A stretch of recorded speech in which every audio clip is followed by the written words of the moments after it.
the elite TV channel National Geographic. Ibrahim Balde tracked down Tony Tabal with a view to find out more about what this development means for him and the Gambia. Meet Anthony Tabal, the first Gambian to establish high-level contacts with the prestigious National Geographic channel. Seen here leaving the Banjul International Airport for Europe, where he hoped to meet his contractors, Tabal studied business methods at university. However, his passion for fishing over the years took most of his time. The National Geographic channel broadcasts images of animals living on land and sea. The aim is to preserve and protect the world's endangered species. So how did Anthony Tabal get this award? I was involved with a fishing competition this year, and I won a big prize, the biggest cash, and it was online that the local fisherman Tony Tabal won the biggest cash. And that's actually how they actually scouted and found me, and then they contacted me about this program, and I was very happy when they did. The Gambia's navigable river makes it a magnet for explorers, so we decided to ask Tony why he has been so passionate about fishing since at a tender age. Geographic, of course, there are many opportunities that are there afterwards. You become well known. You're going to be watched by over 800 million people around the world. The Gambia is going to be seen by 800 million people around the world. And for that, I think I will take things as they come. If another offer comes, obviously I'll jump to the opportunity. But I think as a fisherman from Gambia, as a Gambian being invited, what it will do is I'll be able to learn a lot more by going to these different places.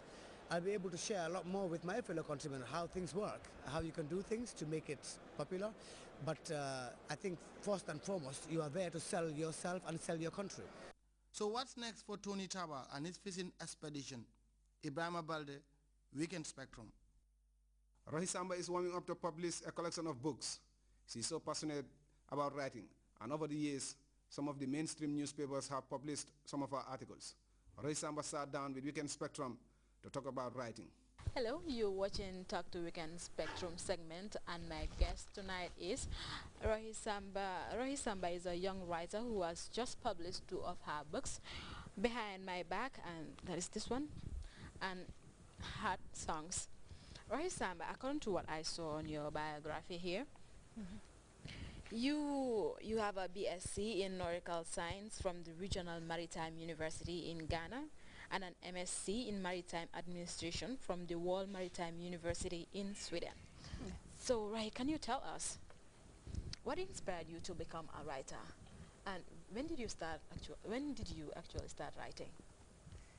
Thank you for having me, and good evening, viewers. I feel very privileged to be here tonight. And with respect to my writing, I have been writing like forever. Writing for me comes easy because it's a passion. As you can see, my vocation is science. I had my first degree in nautical science and the next one in maritime administration.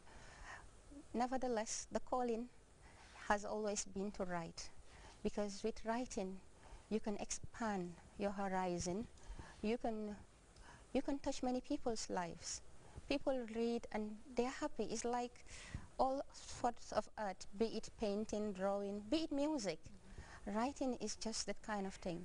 So it's something that I refer back to whenever and however. And with respect to your question, I've been writing forever. I've been writing since I was young. And I'm very happy that, alhamdulillah, I've been able to publish. I thank God for that. Okay, do you encounter any problems, any difficulties as a new writer? Not yet. Actually, with regards to my writing, I think I had it quite easy. Like I said, I've been writing for the longest time, but I've always also had a lot of doors opened for me. When I was in a high school, I was writing for the Independent newspaper, and then later the Daily Observer newspaper. Independent, I was writing Heart Songs there. That's the tribute, the name Heart Songs, to my maiden anthology of poems. But then in Observer, I was writing Lullaby, and that was prose. That was about my thoughts, my inspirations, my aspirations, but in a more vowel form. You know, with poetry, it is abridged. You can afford a little discretion, but with prose, you have to expatiate. And those, for me, it's not much of a difficulty. I just need to find the inspiration, sometimes the dedication, and sometimes even the passion. I can just sit and I want to write about something and I write. But I'm best when I'm inspired. Yeah. Okay, like you said, you had a passion, or you have passion for writing. Okay, you can just write and keep it to yourself. You want to write because you feel you need to write. Okay, then who inspired you to start publishing a book? You know, in life you don't play with anything. Even with writing, even with your talent, it is a God's gift. When you have it, you have to share it. So for me, writing had been something I started out with in a playful form. I create poetry and people will say, well, you write so well. And in fact, even as far back as primary 3, I can remember my teacher would always say, you write so well, you punctuate fine. It didn't come out at first. But then again, from the very young age, I've always said, I would love to be a writer when I grow up. One of my cousins, who is much older, once asked me, but then, you know, Rohi, writing is not something that you end up doing. It's just something you do by the sideline. I guess I took his advice, so I'm doing it by the sideline. But really, to publish had always been something that I've been enamored to do. Because what's the use of writing when you don't share it? Yeah, it's just for you and yourself. Okay, I'm looking at the titles of the book, Behind My Back and Heart Songs. Who are your targeted group of readers? My readership range from the very young girl to the oldest woman. But then again, it cuts across gender. So I would say from the youngest person to the oldest person. But then again, you need to have a little English background because some of the words are quite very stiff, and you have to have an understanding of the English grammar to be able to understand it. I try as much as I can to mellow it down, but as I say, writing is an inspiration. It's not something you force yourself to do. It's what comes naturally. When you try to verbalize it, it may be on a molder. But then when I write, I just write from my heart.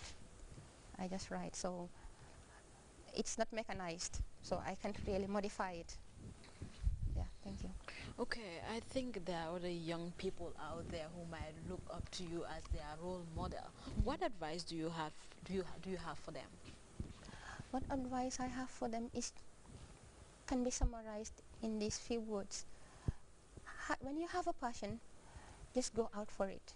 If it is writing, if it is welding, if it is carpentry, whatever you love to do, when you dedicate your effort, you'll just come out of it and you'll just outshine. Because in life is all about passion. When you sit listless, you know, it's only there, then you're just thinking, it will remain thoughts. You have to go out and get what you want. But there are Only several factors that might be responsible for that. You might have a passion for something, or you don't get the encouragement or the inspiration from people. Like you said, you loved writing, and your mom or any other person was like, you can do it. Your teacher was telling you you write very well. Those young people might like those. They might like that. Yeah, That. so they get it from me. When you have a passion, go out for it. Don't let nobody discourage you. Because in life, with me as with everybody else, we all have people who are there. That's the name of this, Behind My Back, and it is something that I would like everybody to read. You'll always have those marauding factors, those people who are just there to criticize, who are just there to, you know, belittle you. What you need is your mother, your father. I think everybody's parents like to motivate them. And even if you don't have that, just know that you have a short life to live, and in that short life, you have to make something out of it. It's not about living a life in the shadows. It's about coming out, becoming something. Get out, be there, be seen, be heard, and be yourself. Only then can you get to where you want. Okay, finally, Rohi, where can one get this book if you need it? For the meantime, I can give you my number.